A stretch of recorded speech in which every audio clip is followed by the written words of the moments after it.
programming in C++. That's exception handling. In this session we'll be saying how the exceptions, what is an exception and how we can handle this inside a C++ program. Okay. What is an exception? An exception is in a normal layman's name, it is a runtime error. Okay.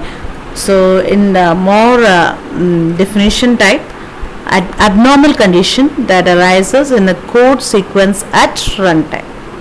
Okay, it's an abnormal condition. Okay, and exception handling means what? We are managing the runtime errors in an orderly fashion. Whenever an exception is occurring, we are handling it. Okay, that is known as what? The exception handling. So what we are doing is, if we are doing the exception handling, our program can automatically invoke the error handling routine when an error occurs. If whenever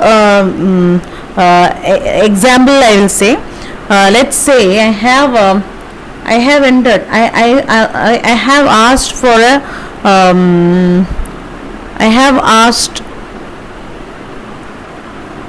let's say I have asked for two numbers. Okay, and I'm doing what? If I'm giving two numbers like 2 and 0, 2 by 0 will be executed. Okay, like that we have created one program. Okay, so 2 by 0 means division by 0 is a runtime error.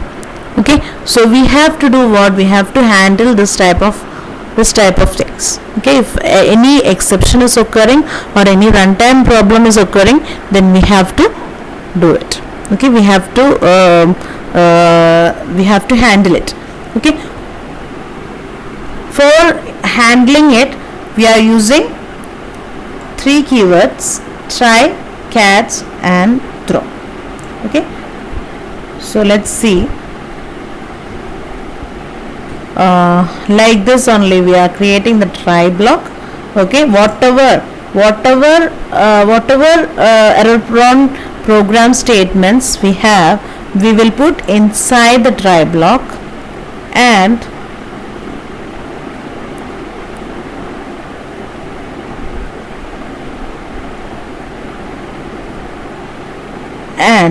whenever we are having that we have tried those statements, and we are going to do what? We are going to catch it here. Okay, whenever we are some exception is occurred, then here in this case we are catching it. Okay, and we are handling it. The exception is handled here inside this thing. Okay, so what we will do is, we will write all the error prone program statements inside try, and we will catch those exceptions here. Okay, so try and catch. Okay,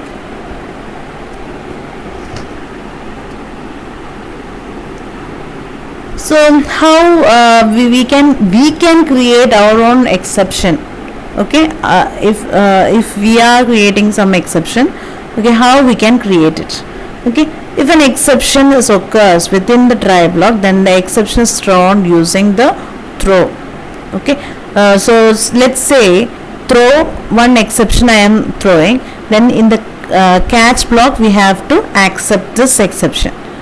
Okay, if an exception is to be caught, then the throw must be executed either from within the try block, okay, or any other function called from within the try block. Okay, so if we have any problem, just like let's say I have limit of age as 1 to 100.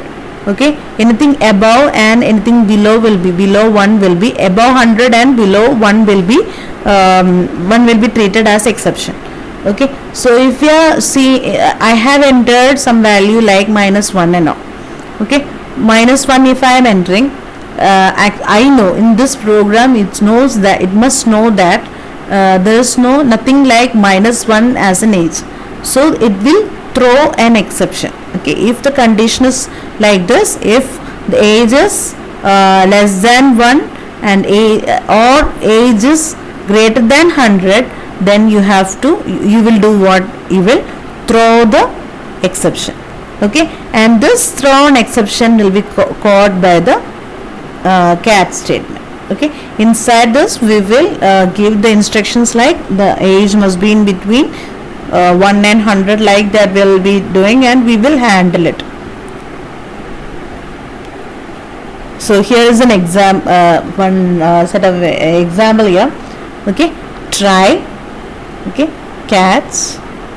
Here program statements require monitor for exceptions. So here inside this thing we will be monitoring all those things that is done, all those things that is done inside the that is actually whenever we are getting anything from the user only we need this.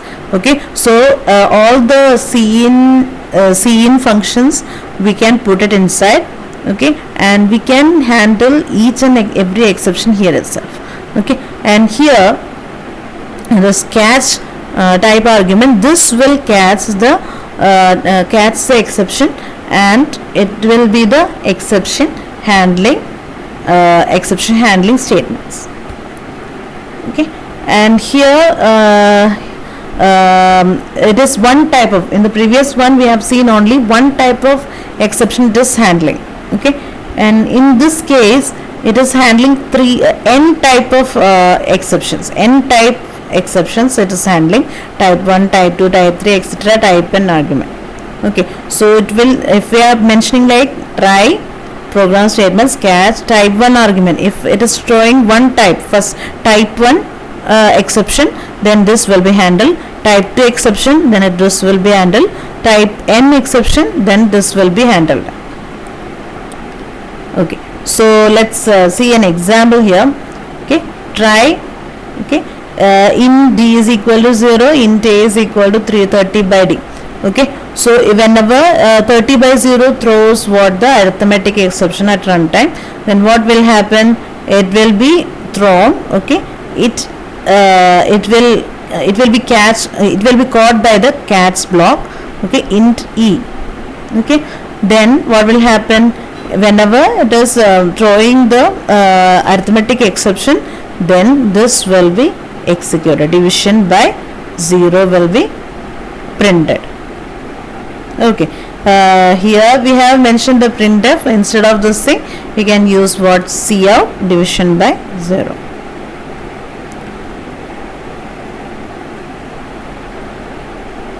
So whenever unhandled process and unhandled exceptions are there, then the standard library function will be invoked. The terminate will be invoked whenever an exception occurs, arithmetic exception or any kind of one-time exception occurs. The terminate, the standard library function terminate will be called, and it will ultimately call the abort function to stop the program. Okay, so whenever unhandled exceptions, whenever we are not handling any exceptions in our program, whenever the runtime of exception occurs, it will call the function terminate, and this terminate will in turn calls the abort function to stop your program. This is all related with what our C++. So this was the last portion in module 3. Okay, so we have finished the object-oriented programming with C++. Okay, now in the next module we will be handling the object-oriented programming with Java. Thank you.